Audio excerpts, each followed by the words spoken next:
Olá amigos, sejam bem-vindos a mais um vídeo do meu canal. Eu sou o Lucas Knipe e vamos falar sobre Ben Shelton, que sofre, mas vence o Emílio Nava por 2 sets a 1 e está na segunda rodada do ATP 500 de Munique, né? A gente está vivendo um torneio de Munique até agora em que há muito frio, né? Hoje a quadra numa temperatura ambiente de 9 graus, né?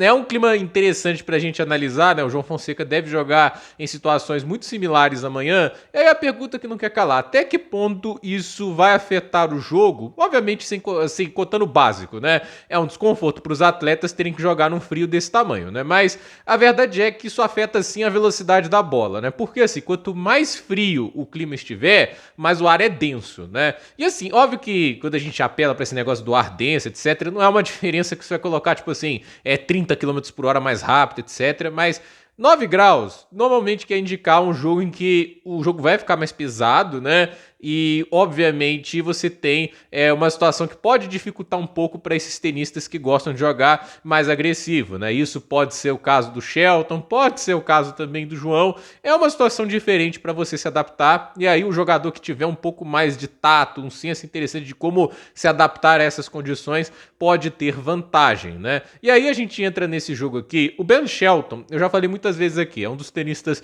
mais talentosos que surgiu no tênis recentemente. Ele tem uma qualidade impressionante para bater na bola e é um jogador que vai muito além da pancadaria para mim, né? Porque o Shelton virou basicamente muita gente só saque, né? O cara saca pra caramba, etc. O cara tem um grande forehand, tem um excelente atleticismo, ele sabe bater em movimento, mas para mim o que separa o Shelton de conseguir brigar por coisas grandiosas, que no caso pode ser um título de Masters 1000, né, um título que já ganhou inclusive, mas chegar mais longe consistentemente nesses torneios, né, porque só tem uma final até agora, né, ou por exemplo, né, disputar contra Sinner e Alcaraz em pé de mais igualdade, não é a falta de recursos técnicos, mas sim a maneira que ele usa os recursos que tem agora, né, tipo, com a capacidade dele de machucar no forehand, no saque, né, ele já era para ser um perigo maior pro Sinner e pro Alcaraz do que ele é atualmente.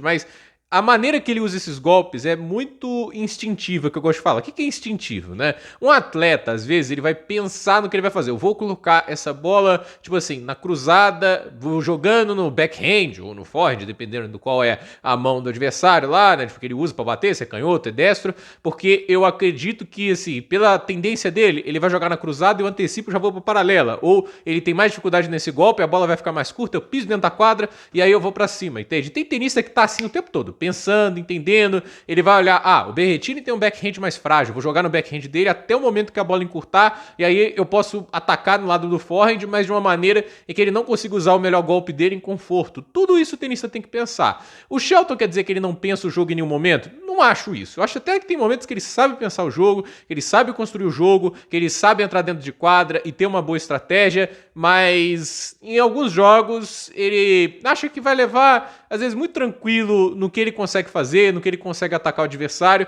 e é aí que surgem alguns problemas, né? E hoje o Emílio Nava, né, ele é um tenista enjoado, a gente viu o trabalho que ele deu pro Lerretica, é um cara que joga muito bem no saibro, e é um cara que, assim, no momento em que você tem um clima tão frio, terra batida, o saque do Shelton, que é uma arma de destruição em quadradura, na quadra de saibro vai ter menos eficácia, né? Então ele vai ter que jogar naturalmente mais no fundo de quadra, e ele correu riscos hoje. Ele chegou ali, ele perde o segundo set, chegou a estar uma quebra atrás do terceiro. Quebra atrás no terceiro set, indo ali pro último set numa situação dessas, né? Tipo, cara, é bem complicado que o Shelton teve que sair hoje, mas no final conseguiu. Isso é o que mais importa. O Shelton conseguiu escapar de uma situação muito dramática, conseguiu voltar, quebrou quase que, acho que foi logo de sequência, depois ainda quebrou de novo, mas a verdade é essa, né? Tipo, às vezes ele se complica muito porque ele vai muito no instinto, né? E não pensa, ele executa o que ele acha melhor naquele momento, ele sentiu confiança para meter uma pancada, ele vai.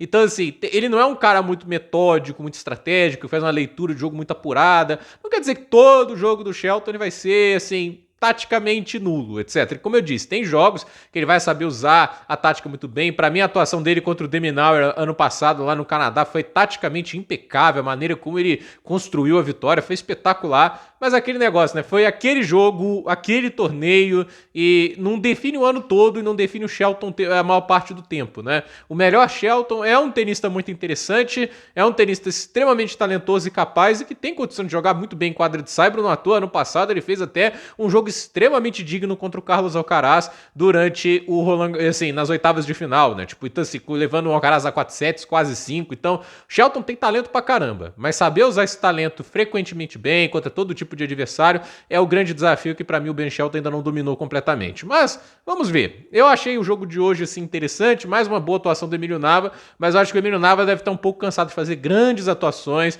dar o trabalho, etc, e no final o resultado ser uma derrota.